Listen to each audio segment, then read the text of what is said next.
if you would have asked me 20 years ago what my goal was, I would have told you I want to be a millionaire.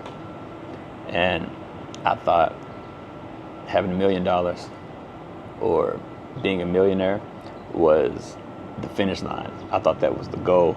But somewhere along the way, things changed.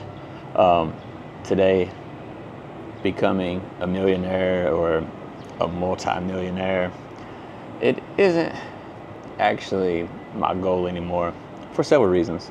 Number one, having $1 million is not what it used to be back in the 90s when if somebody would ask me that.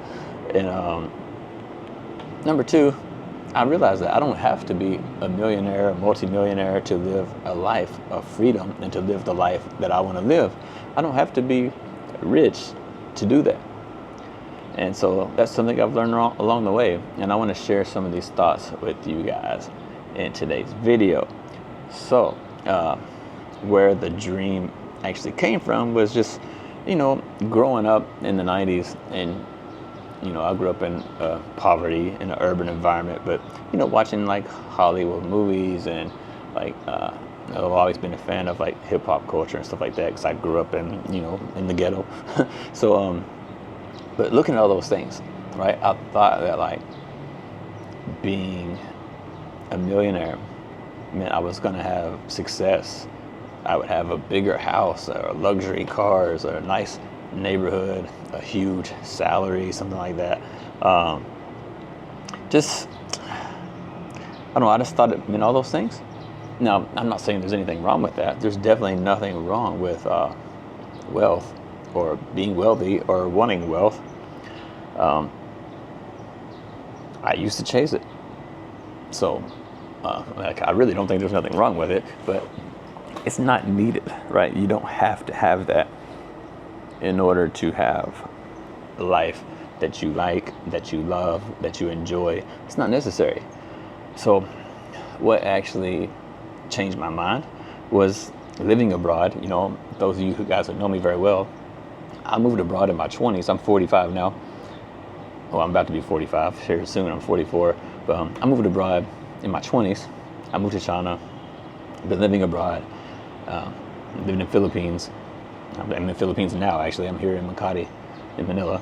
But seeing how people live, and like, I realized that I can live a lower cost of life or a lower cost lifestyle and still be happy, because I see people around in China and in Philippines that have nothing and they're still extremely happy. And they seem to have everything they need. And so after seeing people experiencing that firsthand,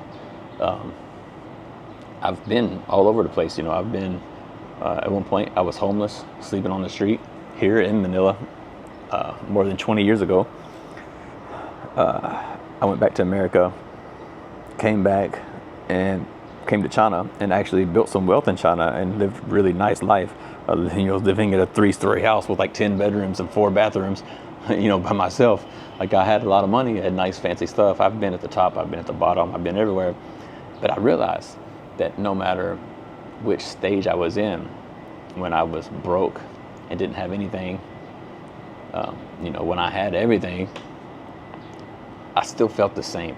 It didn't make me feel any different. It didn't make me any happier or any sadder or more depressed, not having nothing. Like, I didn't feel really any different inside in terms of who I was or my level of happiness, really. The big change actually comes from optionality. Having options is what makes you happy. Having the option to do something that you want to do, if you want to do it, that makes you happy.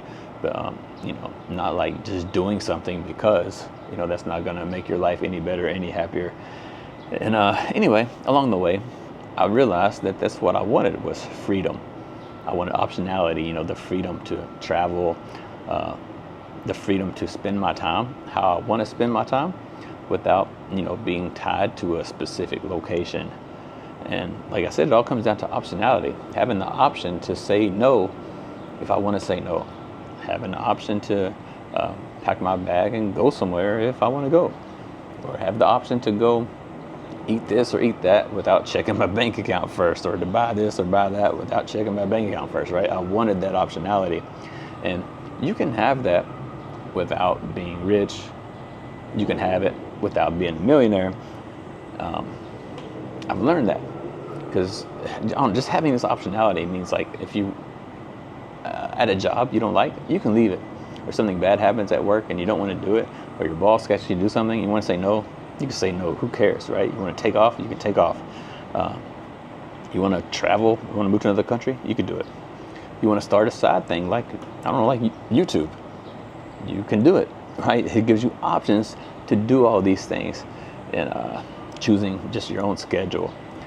And for me, I guess my definition of wealth is actually optionality.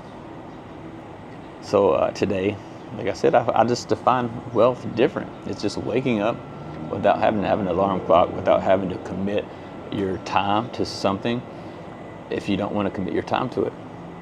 And, not panicking when something happens, right? If your car breaks down or something, whatever, you don't have to panic and wonder how you're going to get the money. It doesn't matter. It's not important. You have enough money to cover that. But you can do that, like I said, without being rich. Now, because in my life right now, like, because I have optionality in all those things, does that mean like I've stopped investing, or I'm going to stop investing? That's definitely a no. I'm still investing. I'm still going to invest more money. People ask me, how much money are you putting in your portfolios, or you have to add money, this and that. I don't have to, but I want to. I want to add more money. I want to invest more. And I enjoy investing. And I still want income. I still want financial security. And I also still want growth. And so now, my stock portfolios are a tool that provide that optionality.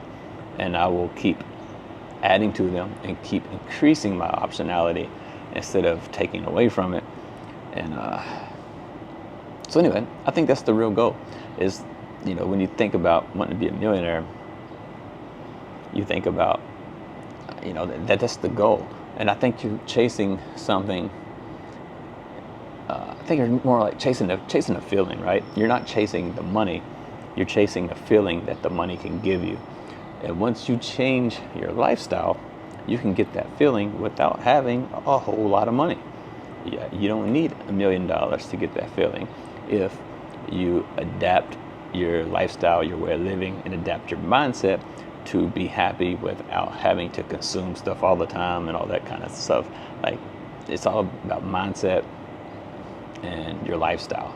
And if you adjust those things, I think you can be happy without having $1 million. And so, anyway,